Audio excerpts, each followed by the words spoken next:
Basically हमने mood और figure हमने डिसाइफर कर लिया था क्या होता है। वी टॉक्ड अबाउट कि लॉजिकल फॉर्म बनता है मूड से और फिगर से।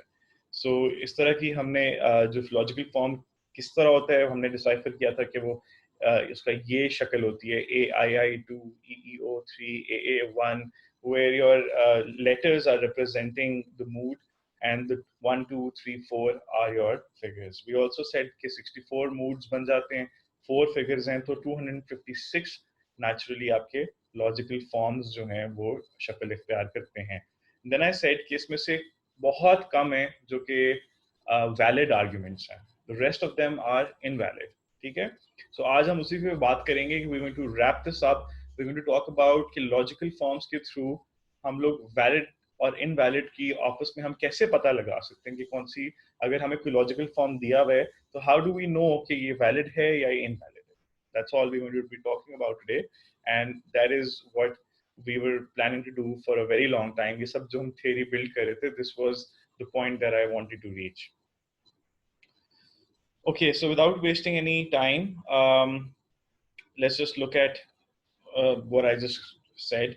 So yes, validity, invalidity of any syllogism we can find out using this logical form, provided that the premises are contingent। Contingent हमने बोला था कि necessarily true जो है हम लोग उन propositions को ignore करेंगे या necessarily false जो है उनको ignore करेंगे, which means contingent propositions को हम लोग देख रहे हैं। Contingent propositions वो हैं those that are not necessarily true or necessarily false।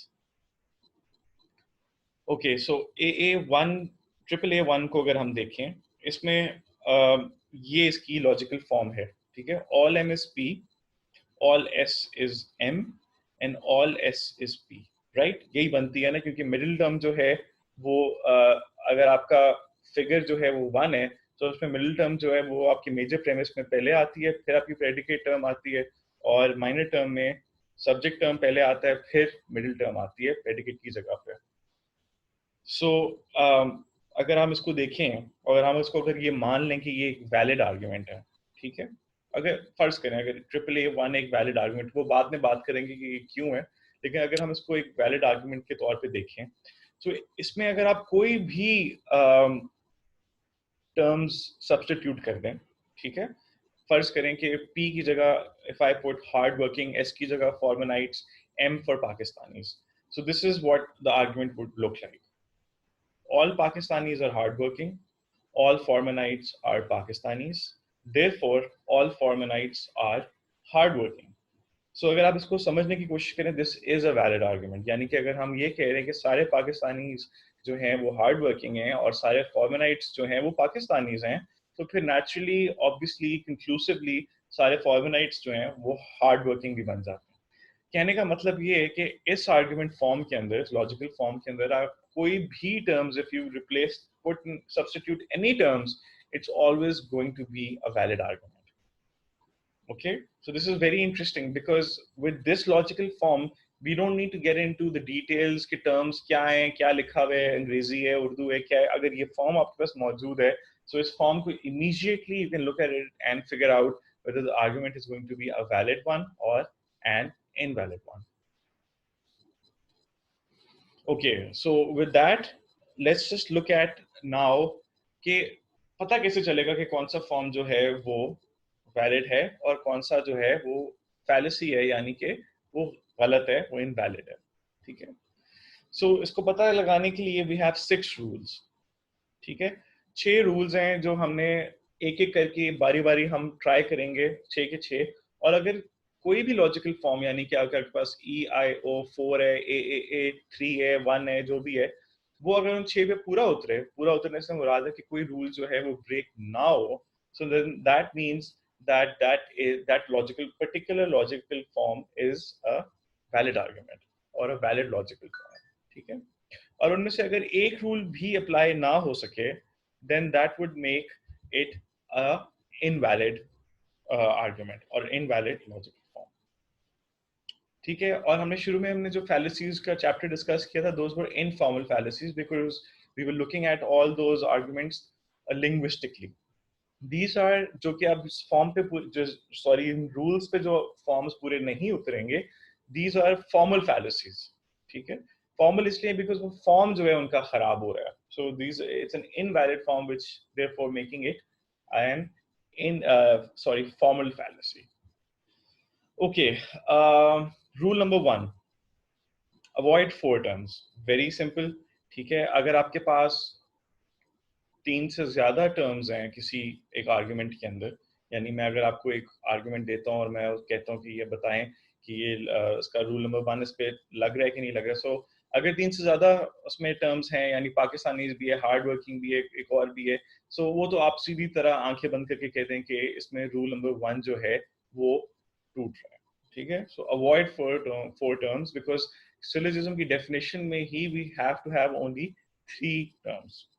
So a valid standard form categorical syllogism must contain exactly 3 terms, each of which is used in the same sense throughout the argument. यानी कि ये नहीं हो सकता कि आपने ऊपर middle term किसी और तरह से इस्तेमाल किया है, नीचे उसको आप किसी और नहीं. So you have to be consistent. ठीक है? So if more than 3 terms are involved, the syllogism is invalid. The fallacy thus committed is called the fallacy of 4 terms. ये आपने याद रखना कि कौन सी fallacy जो है वो break हो रही है, कौन सी फैलेसी जो है अप्लाई हो रही है. सो अगर आप 4 टर्म्स हैं, so you have to mention कि ये फैलेसी ऑफ 4 टर्म्स जो है ये इसमें प्रेजेंट है. ठीक है, okay. Rule number 2 is distribute the middle term in at least one premise. ठीक है, a term is distributed in a proposition when the proposition refers to all members of the class designated by that term. So we've already covered what distribution is. Distribution पे हमने पूरा एक lecture किया था. So point ये है कि rule number 2 कब ब्रेक होएगा कि जब आपके पास मेजर प्रेमिस है या माइनर प्रेमिस है, उसमें से आपकी जो टर्म जो है वो डिस्ट्रीब्यूट होनी चाहिए. A term is distributed in a proposition when the proposition refers distribution. I hope आप लोगों को सबको याद हो. ठीक है, अगर उन दोनों प्रॉपर जो आपकी प्रेमिसेस हैं उन दोनों में अगर कोई टर्म डिस्ट्रीब्यूट नहीं हो रही, मिडिल टर्म डिस्ट्रीब्यूट नहीं हो रही, तो उसका मतलब है कि वो फैलेसी अकर कर रही है. ठीक है, for example let's just look at this example. All Russians were revolutionists, all anarchists were revolutionists, therefore all anarchists were Russians. तो सबसे पहले तो उसमें फिगर आउट कर लेते हैं कि इसमें मिडिल टर्म कौन सी है. We know कि इसमें मेजर टर्म जो है वो रशियंस है. Okay good. We know minor term जो है वो एनार्किस्ट्स है. ठीक है, सो पीछे बच गई तीसरी जो कि है रेवोल्यूशनिस्ट्स. सो रेवोल्यूशनिस्ट जो है वो आपकी मिडिल टर्म है. Okay, I hope that is clear. अब प्रेमिस 1 जो है वो है आपकी ए प्रोपोजिशन. ठीक है, ए प्रोपोजिशन में ऑल रशियंस वर रेवोल्यूशनिस्ट्स है मेजर प्रेमिस है. माइनर प्रेमिस भी आपकी ए ही है, यानी कि ऑल एनार्किस्ट्स वर रेवोल्यूशनिस्ट्स. अब दोनों ए प्रोपोजिशंस हैं, प्रेमिसेस जो हैं, इसमें से ए प्रोपोजिशन का अगर आप याद करें उसमें मिडिल टर्म कौन से में डिस्ट्रीब्यूट होती है.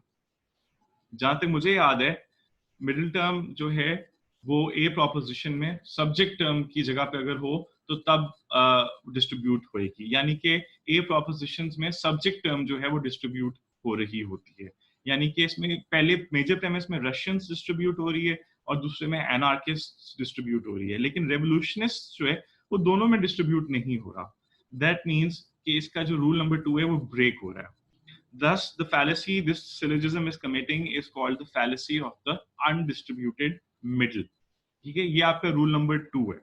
ओके, रूल नंबर 1 3 से ज्यादा नहीं हो सकती. रूल नंबर 2 मिडिल टर्म जो है वो दोनों में से कम एक प्रेमिस में डिस्ट्रीब्यूट लाजमी तौर पर होना चाहिए.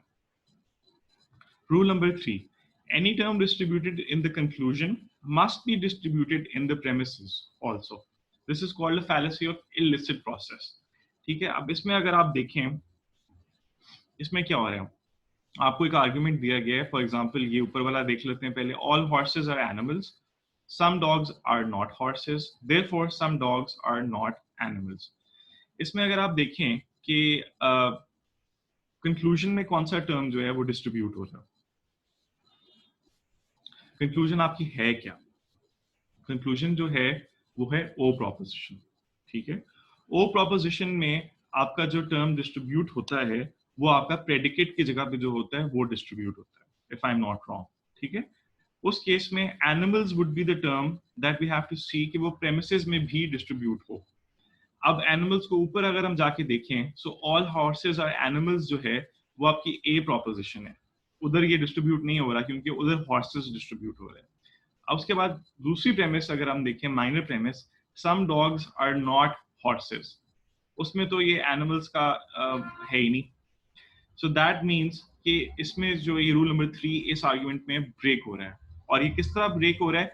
ये इस तरह ब्रेक हो रहा है कि ये मेजर टर्म में आपका जो डिस्ट्रीब्यूटेड टर्म है वो आ रही है, जो कि कंक्लूजन में डिस्ट्रीब्यूटेड टर्म है, वो मेजर प्रेमिस की जगह पर आ रही है क्योंकि एनिमल्स वहीं पर है ना। माइनर प्रेमिस में तो नहीं नजर आ रहा है हमें, और उसमें ये आ रहा है और उसमें ये डिस्ट्रीब्यूट नहीं हो रहा। So this would be a fallacy of illicit major, क्योंकि ये मेजर टर्म में हम लोग इसको ढूंढ रहे हैं, इस डिस्ट्रीब्यूटेड टर्म को, और वो उसमें मौजूद है, लेकिन उसकी जो जगह है वो नहीं है जो कि डिस्ट्रीब्यूटेड टर्म की जगह होती है ए प्रोपोजिशन में। इसी तरह नीचे वाला एग्जांपल देखें, इसमें है all tigers are mammals, all mammals are animals, therefore all animals are tigers. All animals are tigers जो है, this is your A proposition, conclusion जो है इसका। इसमें A proposition में जो subject term की जगह होती है वो distribute हो रही होती है। So animals जो है आपका, वो आपका distributed term है, ठीक है। अब एनिमल्स ऊपर देखें कहाँ आपको नजर आ रहा है, माइनर प्रेमिस में नजर आ रहा है, यानी कि ऑल मैमल्स आर एनिमल्स में नजर आ रहा है। अब ऑल मैमल्स और एनिमल्स जो है वो फिर ए प्रोपोजिशन है, और ए प्रोपोजिशन में हमें पता है कि सब्जेक्ट टर्म की जगह जो होती है वो जो होती है डिस्ट्रीब्यूट हो रही होती है, लेकिन एनिमल्स जो है वो तो प्रेडिकेट की जगह पर मौजूद है। सो दैट मीन्स कि यहाँ पर नहीं, ये रूल नंबर 3 ब्रेक हो रहा है, और ये इस सूरत में इलिसिट माइनर की शक्ल इख्तियार कर रहा है, क्योंकि माइनर टर्म में वो टर्म जो है डिस्ट्रीब्यूटेड कंक्लूजन वाली वो मौजूद है, लेकिन वो अपनी जगह पे नहीं है जिस जगह पे हम लोग चाहते हैं कि वो हो। सो रूल नंबर 3 जो है वो इसमें भी ब्रेक हो रहा है। Okay, so these are the first 3 rules. I hope you understand. Let's go on to the fourth one. Okay, so the fourth one is simple. I would say simpler, not simple. So avoid 2 negative premises. That's actually pretty simple. अगर आपके पास negative premises दोनों negative हैं, then that would render that particular argument invalid formally, because दो negative propositions यानी कि E और O दोनों नहीं हो सकते, यानी E नहीं हो सकते, या O नहीं हो सकते, या E नहीं हो सकते। ओके, सो इस फैलेसी को हम लोग कहते हैं फैलेसी ऑफ एक्सक्लूसिव प्रेमिसेस, ठीक है। फिफ्थ क्या है? If either premise is negative, the conclusion must be negative, ठीक है। Okay, so it's very simple again. So यानी अगर आपकी मेजर प्रेमिस या माइनर प्रेमिस में से एक भी नेगेटिव है तो कंक्लूजन भी नेगेटिव होना चाहिए। सो अगर आपको एक ऐसी आर्गुमेंट नजर आ रही है जिसमें one of the premises is negative but the conclusion is not negative, then you can easily say that rule number 5 is being broken. Okay, and this kind of fallacy is called basically it's fallacy of drawing an affirmative conclusion from a negative premise, ठीक है। rule number 5, so ये example के तौर पे मैंने दिए, no poets are accountants, this is your E, some artists are poets, ठीक है, this is I, and then the conclusion is therefore some artists are accountants. अब इसमें क्या है? So आपको पता है कि जो no poets are accountants है, that is an E proposition, and E proposition is negative, लेकिन जो conclusion है वो आपका positive है, यानी कि I आ रहा है conclusion. So then that means rule number 5 is being broken here. Okay. Lastly, rule number 6. From 2 universal premises, no particular conclusion may be drawn. This is also very simple. अगर आपके पास 2 universal propositions हैं, उसमें से लाजमी है कि जो आपकी conclusion हो वो भी universal हो, ठीक है। So यानी अगर A और A हैं, या E और A हैं, या E हैं, so the conclusion also has to be one of these. इसको कहते हैं existential fallacy, इस वाली को। So example के तौर पे all household pets are domestic animals, this is an A proposition. No unicorns are domestic animals, E proposition, and the conclusion is therefore some unicorns are not household pets. This is an O proposition, if I'm not wrong, and this is not universal, which means that the fallacy of existential fallacy, is being committed here. Rule number 6 is being broken. ठीक है? So these are your 6 rules. ठीक है? मैं फिर से एक दफा ये sum up कर देता हूँ. 6 rules given provide an adequate test for the validity of any argument. यानी कि अगर ये 6 rules आपको पूरे कोई भी break नहीं हो रहा किसी argument में या किसी logical form में, then that means कि that is a valid argument. और उनमें से अगर एक भी हो रहा है या एक से ज्यादा commit हो रही हैं fallacies, then that would render that argument invalid. ठीक है? So it has to conform to all of these rules. ठीक है? Okay. ये कुछ examples हैं, ये देख लेते हैं. उसके बाद let's just I hope clear हो जाएगा ज़्यादा बेहतर. So ये एक form है AAA2. ठीक है? AAA2 में क्या है? सबसे पहले कंक्लूजन पे आ जाएं. ऑल SSP, क्योंकि वो तुम्हें पता है यही रहती है SP, सब्जेक्ट प्रेडिकेट. उसके बाद सेकंड वाला जो है वो सेकंड हमें पता चल गया कि AAA जो है इसका मूड तो हमें पता चल गया कि तीनों A's हैं, वो तो क्लियर हो गया. ठीक है? फिगर की तरफ आ जाएं. फिगर इसका सेकंड है. सो सेकंड में क्या हो रहा था कि M जो है यानी कि मिडिल टर्म जो है वो दोनों प्रेमिसेस में प्रेडिकेट की जगह पे आ रही है. सो ये इसका बन जाएगा एक तरह से all P is M, all S is M, all S is P. ठीक है? ये इसका एक स्केलेटन कह लें. ठीक है? लॉजिकल फॉर्म की एक डिस्क्रिप्शन कह लें आप. ये शक्ल इसकी आ जाएगी. अब इसमें अगर हम बार बार देखें कि इसमें कौन सा रूल जो है वो ब्रेक हो रहा है, कौन सा नहीं हो रहा, I will quickly go over all of these. तो सबसे पहला था कि आपका 3 से ज्यादा टर्म्स नहीं होनी चाहिए, बट वी नो कि इसमें 3 ही है, यानी एक सब्जेक्ट है, एक प्रेडिकेट है और एक मिडिल टर्म है. सो वो तो इसमें ब्रेक नहीं हो रहा. ठीक है? Now let's go back and see कि दूसरा रूल क्या था. Distribute the middle term in at least one premise. ठीक है?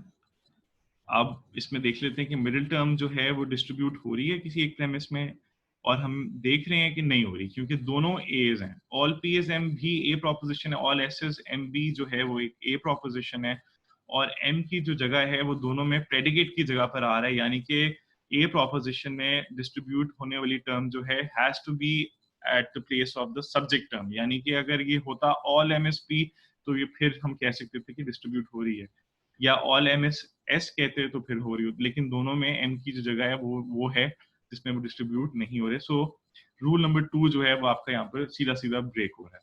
ठीक है? आगे भी चल लेते हैं क्योंकि एक से ज्यादा भी रूल्स ब्रेक हो सकते हैं. रूल नंबर 3 क्या है? Any term distributed in the conclusion must be distributed in the premises.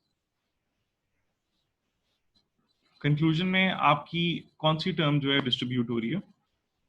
All SSP, यानी कि सब्जेक्ट वाली जो है वो हम देखते हैं कि सेकंड माइनर प्रेमिस में जो S है वो डिस्ट्रीब्यूट हो रहा है. सो यानी कि ये रूल जो है ये ब्रेक नहीं हो रहा. ठीक है? 4 अवॉइड 2 नेगेटिव प्रेमिसेस. इसमें वो मसला नहीं है क्योंकि 2 नेगेटिव प्रेमिसेस है ही नहीं, सारे पॉजिटिव हैं. सो 4 उधर से क्लियर हो गया. 5 if either premise is negative, ये भी हमें पता है कि दोनों सारे जो हैं वो पॉजिटिव हैं. 6 क्या है? From 2 universal premises no particular conclusion में बी ड्रॉन. ये हम देख लेते हैं कि इसमें यूनिवर्सल है और कंक्लूजन भी यूनिवर्सल है, यानी कि A. सो 6 भी ब्रेक नहीं हो रहा. So the only rule that's being broken here is number 2. ठीक है? So अगर मैं आपको ये क्वेश्चन दूं इस तरह का एग्जाम में कि ये लॉजिकल फॉर्म है, यानी कि IOA 4 6 5 जो भी, या ऐसे 2-3 दूं, so you have to tell me कि कौन सा रूल जो है वो ब्रेक हो रहा है, and you have to explain it also जिस तरह की मैंने इसमें किया हुआ है, इस तरह पूरा उसका एक स्केलेटन बना के, so that I know that you're following.